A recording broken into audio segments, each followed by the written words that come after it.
Hey everyone, so today I'm here with Phoenix. We're going to have another collaboration discussion, and today the discussion is about blood magic, how to do it, safely, and what it is, because a lot of people don't understand blood magic. So, starting with you, Phoenix, thank you for coming back to the YouTube channel, Thank you. and just give us a brief glimpse of what kind of blood magic you do and a few of your implements. You don't have to be very specific. You can just kind of give us some basic things that you like to do when you're practicing blood magic. I've done a few things. I got the Blood Sorcery Bible. I haven't quite read that yet, but I normally keep bandages, some alcohol, and some kind of tape to wrap around. Yeah, I haven't read it yet. So I've used it for sigils, yarn, and binding.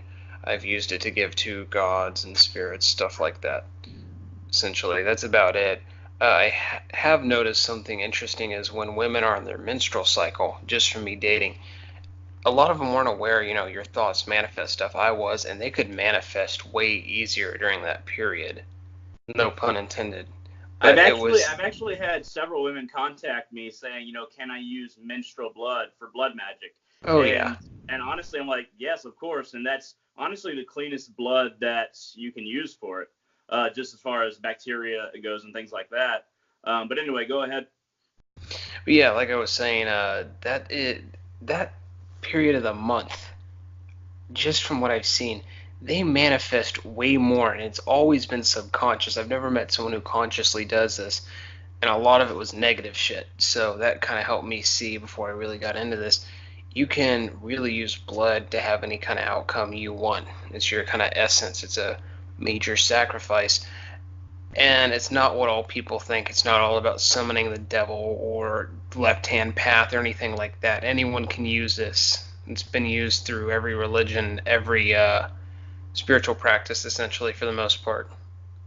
Yeah, and honestly, I have a very similar opinion.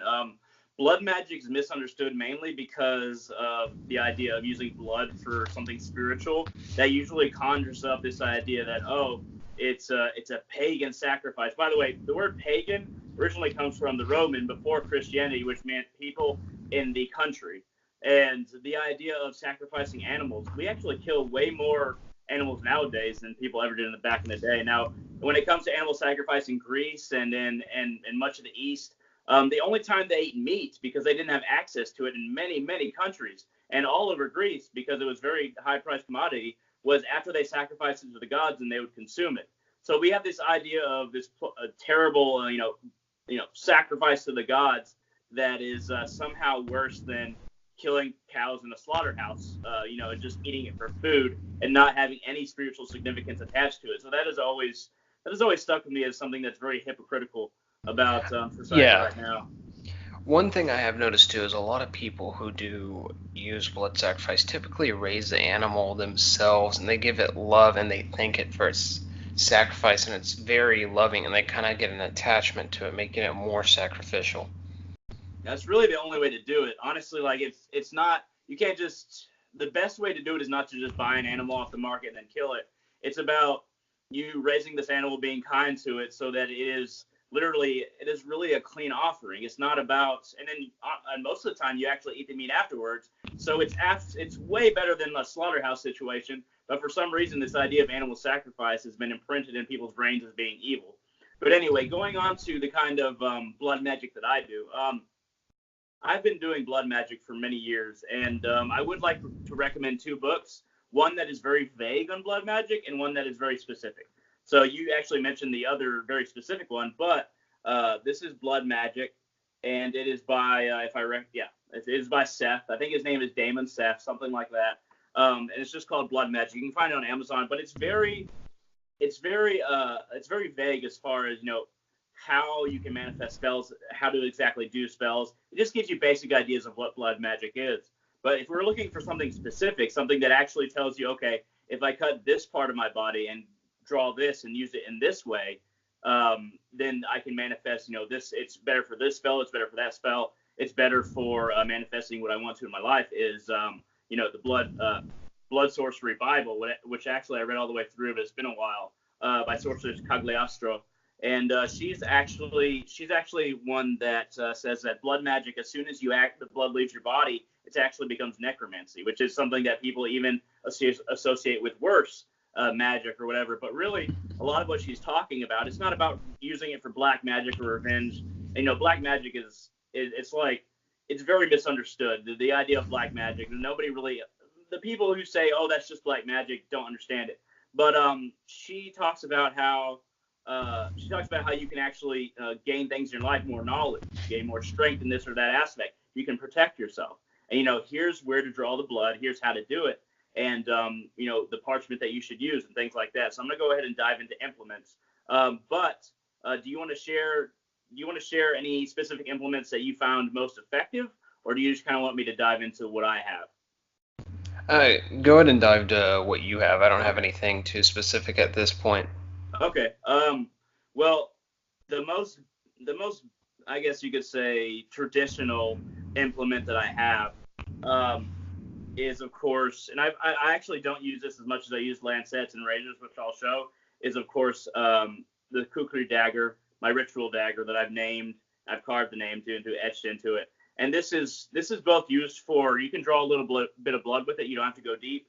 And you can also kind of, if you're dealing with an offering to a being of any kind, this is kind of showing that you're a warrior, that you're approaching that being as a fellow spiritual warrior. So you have this dagger and you can draw blood with it, but it's always a good idea to approach a ritual with a being with a ritual dagger. Now, we're going to speed through a few of these. If you're making an offering of meat or bread, you can actually add your own blood to it. A few drops is fine. You don't need a lot of blood. And then that offering to a certain god or spirit will be well received. You can offer just the blood, which I do with Odin sometimes. But if you want to put your blood onto offerings like bread or meat, then it's kind of like a two-parter. You're tying that offering to you and tying that specific offering to the god or being that you're dealing with. Now, if you're using blood magic for spells, or you want to write a spell out or a sigil, or you even want to write out a phrase or a sentence, the best way to draw blood, and you don't need a lot. The idea is that you have to cut open your wrist and just pour it out. But really, you can use like 3 to 7 drops, and you can use razors. Razors are actually less effective than lancets. It's good for getting more blood, but you don't really need more blood. And usually you don't want to do it on your wrist. You want to do it on your arm somewhere. Just a little cut with a razor, not very long at all. And lancets are the best. You pierce your finger with a lancet, and these are actually ear piercing or piercing lancets that you can order on Amazon, and they're just for piercing. But they're so fine that you just tap your finger, and you can kind of either write a spell or a sigil, or you can kind of empty it into a small container and dip a brush into it. Now, as far as how to prepare, you always want to add rubbing alcohol to wherever you're going to cut for safety reasons. Like you have right there, and then I use a spray bottle and I got some of that as well. But and then always want to, after the ritual is done or whatever, I would highly recommend always applying Neosporin and then some kind of Band-Aid so that you don't get infected or anything like that. But I would like to mention at this point that I can't encourage anybody to do blood magic, but I'm trying to explain how it's done if you do it. I can't tell anybody to harm yourself, but if you're going to do it, you have to do it safely. Now, if we're going to go into servitors, the servitors that I've created, well, my most effective one is one that I actually wrote into his contract that I give offerings of blood. Blood is such a powerful fuel and resource that when I feed him ever so often with his blood, I can feel his purpose actually become stronger. I'm defended more. I have the ability to perform offensive magic or even offensive magic just with my brain. And right after you feed a servitor blood, that's when it's the most powerful. And those are some of the most powerful servitors. But you have to be careful because some of these servitors can become very powerful if you lose control of them, and they can actually cause you to get injured in order to get that blood. So you have to be very careful with that. Now, when it comes to the kind of, I don't know, if you want to write your spells on something, small pieces of parchment are really the best. You can write your spells on this, you can write your sigils on it, and you write it in your own blood. And it also, sheepskin parchment is like the absolute best, but it's very expensive. And then if you want to cast the spell or send that sigil out, you, after writing it, then you burn that piece of parchment, and you just try to forget about the spell after that, which I'm sure you've heard before, and just kind of let that sigil or spell manifest in the material realm. It's always hard to forget about a spell, especially one so impactful like a blood magic spell. But you have to you can always have it in the back of your mind, but you have to not focus on it manifesting too much, because if you focus on it manifesting too much, you're just waiting for it to manifest, and you're on the edge of your seat, then it will not have the chance to do so, because doubt creeps into our mind. And when doubt creeps into your mind, it actually affects your ability to do magic, because the human brain is where all magic is centered. If you know how to focus with your willpower, if you know how to extend your willpower, and all these extra things are just aids to that, and you don't need any of this, then your mind's doubt can be just as impactful on performing the spell or ritual. And that's why most magicians say you have to put it out of your mind. But when it comes to your particular offerings to gods or spirits, do you feel like it's dangerous sometimes to offer blood because you don't know how the being is going to use it, or the being might have the ability to come back at you if it's a chaotic being? Or what kind of hints do you get, or that feelings that you get after you perform a ritual like this? Have you ever regretted it? Actually, a while ago, not too long ago, I was trying to bring forth Astarte. Yeah. And I had stepped out of the circle at some point because I was doing this in my garage. Big mistake, because something else came through and tried to take that and fuck with me. So I run around with Sage, and this being told me, burn it in this. I had a bowl nearby, and if I kept letting it burn, that bowl would have exploded, and that could have gone pretty bad. So I'd say the main thing is be careful who you're working with and when you're calling it in. And when I realized that's when the doubt crept in my mind and the anxiety, so that caused shit to manifest. So I had to kind of bring it back down. And after that, I had a friend do a tarot reading, and they said, you'll have success next time. This was actually supposed to be a lesson. Anyways, the only thing I would say is be sure to be on point in what you're bringing in, and do a cleansing ritual first. Yeah. Clear the space. And, a lot of people recommend ritual circles, and, don't enter the circle. If you're using blood to actually call forth a being, evoke a being into this realm, then you might want to use a ritual circle. I'm not a huge fan of ritual circles, but it's more reckless not to use them some of the time, depending on what being you're dealing with. If you're dealing with a being like Odin and you're offering some blood, it's unlikely that Odin is going to just have some backlash at you. But you have to be sure that you're ready for the lessons that a being like Odin, a god, or a spirit is willing to teach you, because you're tying that offering to you. It's basically like giving somebody money and then giving them your phone number, and even sometimes your social security when it comes to blood. So but on an astral level, of course. So you have to be very sure about what you're doing, why you're doing it, and if you feel like you did not word the ritual, you cannot word the ritual properly, or you feel like you're hesitant to commit to it, then give it time. It's better to think about something and figure out how you want to word it, how you want to do the ritual, than it is to just dive in and just sacrifice your blood and hope for the best. I've experienced some backlash when it comes to blood magic, but overall, I really feel like it's an extension of your will, and that the spells that I use blood in have been the most effective. I deal with a lot of gods of war and spirits of gates.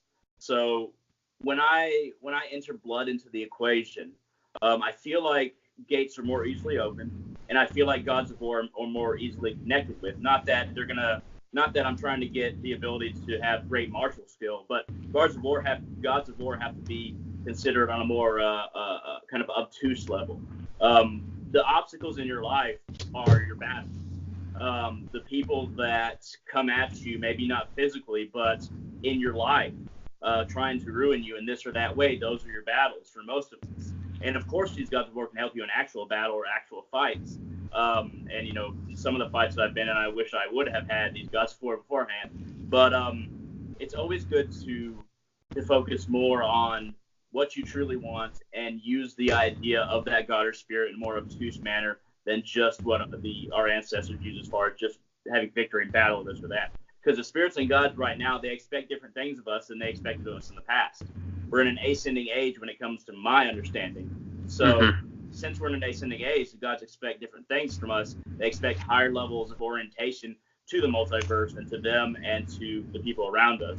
So do you feel like it's more dangerous to use blood magic when you're relating to a demon than perhaps what you would consider a god? Or do you feel like the rituals and the commitments and the risks are the same between something that's considered a god and something that's considered a demon, when a lot of these things often overlap?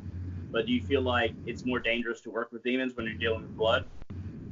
I would say that depends entirely on your mindset, because a lot of these demons, the early churches, and not just Christianity, but other religions would go turn people's gods into demons to help desolate their kingdom. So you have to really focus the intent. Like Baal and Belial, and yeah. Astarte became Astral, stuff like that. So you could use them even in their demon form if you're seeing them as a god and you keep that mindset in, and if that fear creeps in, you push it out. I think it depends entirely on your mindset and what you're trying to do. I also believe in a kind of karmic force in a sense. Your intention is going to have a lot to do with what you're getting into. Definitely. I feel the crazy thing is, I'm 27 now, but years back when I was in my teen years, I actually was a cutter. And it's very strange. All the scars that I have on me, on my body, are ones when I was a cutter, not ones that I've done through rituals. Really, when it comes to rituals and blood magic, the cuts that you do should never leave a scar. You don't have to have a bunch of blood like people imagine. So you're just getting a little bit. Plus, it doesn't have the subconscious backlash of, oh, I'm doing this because I hate myself.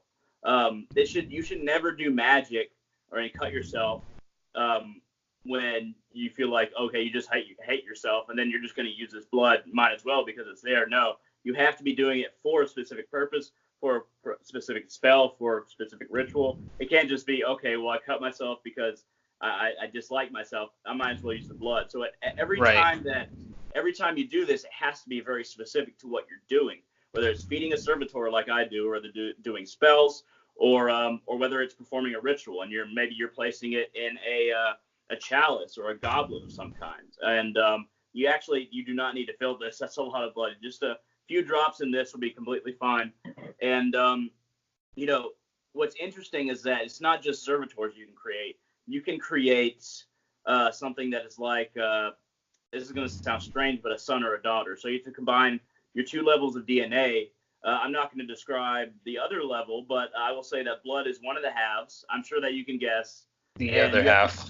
And you have to combine the male and the female DNA the male and female aspects of your DNA in order to create something like not a servitor, but a son or a daughter's spirit. And this is Hellbear, and I can kind of show him and describe what he is. And when it comes to servitors, you don't want to do that. I actually created to, this necklace I didn't create, but I stripped it and I added artistic pieces to make it more of a complete whole. Then I added the necessary ingredients in here along with a little contract, tied it up. And I've had remarkable success in making this talisman/sun work for me when it comes to strength on all levels, spiritual, emotional, physical. So there's a lot of, obscure ways you can use blood magic, and some of the most obscure ways are some of the most effective, but they're also some of the most strange and scary. That's why people don't do them. When it comes to, do you feel like blood adds something to an offering or a spell, or do you feel like in some instances it's just completely unnecessary?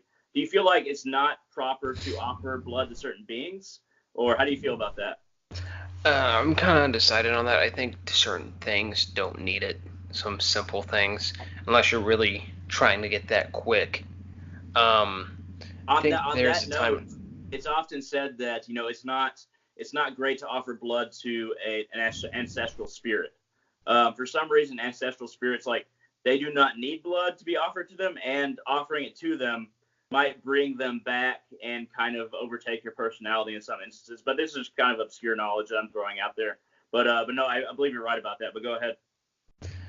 Yeah, I was gonna say, like, it depends what you're doing, you know, and I think it would depend on the being, because some people say it basically sticks with you forever. It's really hard to get rid of once you go to that level. I'm not sure how true that is or not, but I definitely would be careful and be selective what being I am choosing, not necessarily because it'd be bad or wrong or whatever, but just for my own purposes. You know, it depends what I want and if I really want to work with that being on a continuous basis. And the interesting thing is, I'll say something that I did that most people would consider really stupid. The graveyard that I go to most, I actually left some of my blood there.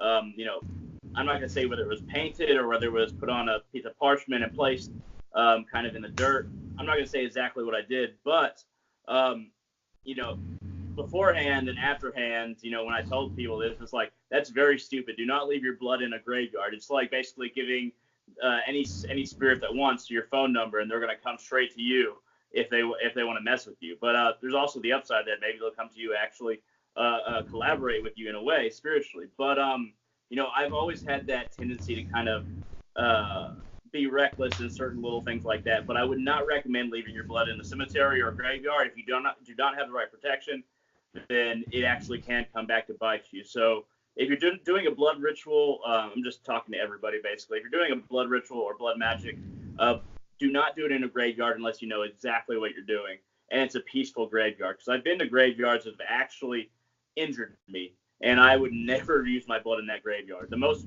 common, the graveyard that I go to most, I've used my blood there and it's been fine. But just be very careful where you're doing blood magic, and also where you leave your blood, because if somebody can get hold of your blood easily, and he's a magician or a sorcerer, then they can really screw you up. So it's very important to, if you have any blood that you shed, to either burn it based on the a piece of paper towel or a cloth that you have it on, or if you throw it in the trash, make sure that trash is very secure, because that is something that people can really come back at you with. Is there any, just in closing before we continue our conversation off camera, is there anything you want to share about recommendations for blood magic, or anything that you've done that you would recommend people doing or not doing, anything like that? Something I was actually thinking about today. I'm gonna do a video on this planetary symbols, stuff like that. I've talked to you using blood for that to give to them, trace the symbol. Yeah. But as far as that goes, I think that can be used, and then that goes into the thing I talked about in our last session, dealing with that roommate. And the binding, I put my blood on the red yarn, and I buried that in the cemetery, but that was inside a cloth which had more yarn. But that was essentially putting my own blood, sweat, and tears into getting this guy off of me, burning it, putting that in the cemetery. Essentially, I would say I agree with what you're saying. You don't want to leave your blood just in the cemetery where you can get fucked with really easy. Yeah. So like, you feel like burning the blood was casting the spell, so that so I actually agree with you. Like, if you burn the blood in a cemetery, then it's like the spell is cast. But if you leave it kind of like either on something or fresh without it being burned, it's actually more dangerous. Would you agree with that? Yeah, and the thing wasn't entirely burned either, but still, it was really wrapped up and secured and buried Yeah. relatively deep. So I guess the message we can give is to be careful. If you're going to do it right. But we can't recommend anybody doing it. But if you're going to do it, be sure you know what you're doing. You actually know how to do magic, and that it's something that you're comfortable with. And this is not something you want to do when you're first starting blood magic, is do it in a cemetery or a graveyard. That should be way down the line as far as doing magic, and be sure you have everything ironed out beforehand. But hey, as far as this video goes, thank you very much, Phoenix, for joining me. I hope to see you on YouTube in the future. I will definitely be recommending your channel because we have a lot of good conversations. But hey, thank you very much for being here. Thank you very much for watching, to all of you in the audience, and hope to see all of you in the future.